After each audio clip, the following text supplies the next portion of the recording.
did my intervention, I was so high that I couldn't cry or express any kind of emotion toward anybody then. So when you just saw that, I saw you cheering up. What does that feel like? It's a great feeling that I could help myself and help others by sharing my story. And so, do you think Columbine sent you into a spiral? You were already doing drugs before Columbine. Absolutely. I actually went more downhill after Columbine. You know, I hid from the media and the peer pressure that my name was brought up, saying that I might have be blamed at fault for the Columbine High School shootings from being a bully, hanging out with the jocks, the athletic crowd during that time. So I actually went into a world of destruction and hid in a world of drugs, hiding myself in a shadow. Did you know the shooters, the killers? I didn't know them personally, but to be honest, I did pick on them, and we knew who they were. They were the outcasts of Columbine High School. Mm-hmm. And you were the elite group. Exactly. Yeah. You know, being a jock, trying to fit in, being in the cool crowd. You know, it's the high school thing. Mm-hmm. So you felt guilt, shame about that? Absolutely. Guilt, shame, every kind of negative emotion after it ran through my head and which brought me to a downward spiral, even worse and worse and worse. So you started doing more drugs? Started doing more drugs. Not to feel. And everybody who's doing it, you all see that, right? Whether you're shopping or gambling or eating or shooting up, it's all the same because you're just trying not to feel. Exactly. And for those of us who don't have it to that extreme, when you're eating or you're doing whatever to try not to feel, you're trying to relieve the stress. Exactly. Mm-hmm. Trying to hide, you're trying to escape your emotion, escape responsibilities in life. You don't know how to handle them because all you know how to do. For me, I could talk about, for me only, that the only thing I knew how to do was to get high, was to hurt people and hurt myself and stick another needle in my arm. That's all I knew how to do. And so what happened at rehab? What happens at rehab that got you? How long have you been clean? Almost 11 months. 11 months. Mm-hmm. Has it been hard?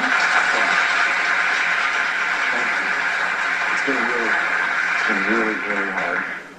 However, you know, in rehab, they teach you, where I went, they teach you breathing skills. So I learned to breathe and think on my emotions, think about them before I act.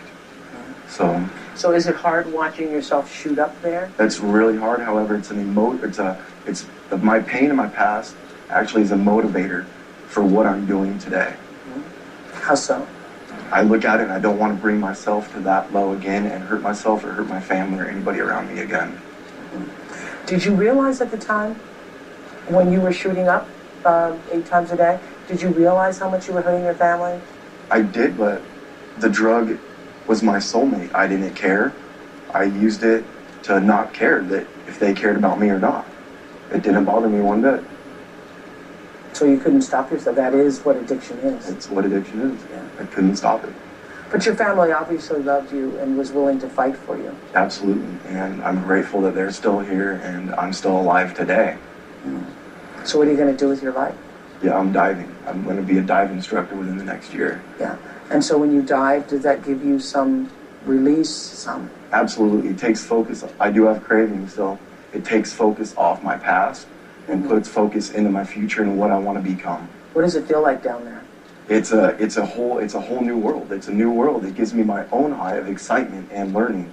I've taken my new passion. I've developed a new passion for diving. That's wonderful. Thank you, Jason. Yes, ma'am. Thank you for sharing that. You can imagine there is a lot that goes on behind the scenes during the taping of A&E's intervention. I'll be talking to one of their top intervention specialists to find out why they believe they're so successful. 77% is really something. So you can see that conversation after the show on Oprah.com. New episodes of Intervention are airing on Mondays, 9 p.m. Eastern and Pacific on A&E. Goodbye, everybody.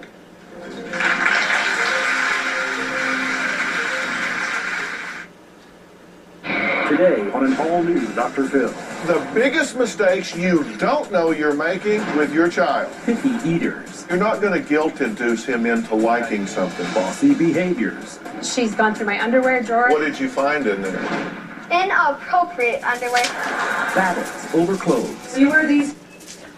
A song by Paul Beckman, Palu Rainbow Song, created January 21st, 2010, using the guitar chords F sharp minor and A7. This song is going to be called Oprah had a good day. Oprah had a good show today and helped out many people.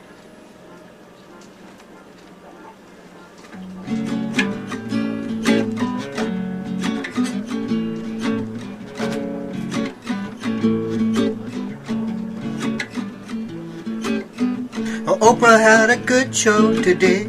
She helped out many people. They shared their stories about addiction, saved a lot of people. Well, maybe there are people addicted now to this or that.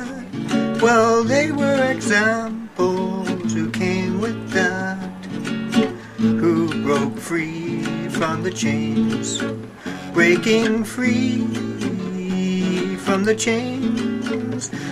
No need to think of addictions that you can't break free from. Instead, think of them as habit patterns you got under your thumb.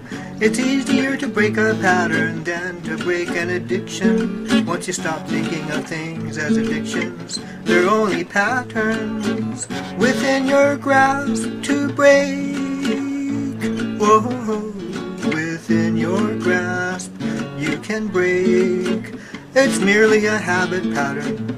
Stop making it a habit, can you? And then it's just a pattern. You can stop the pattern. Ooh.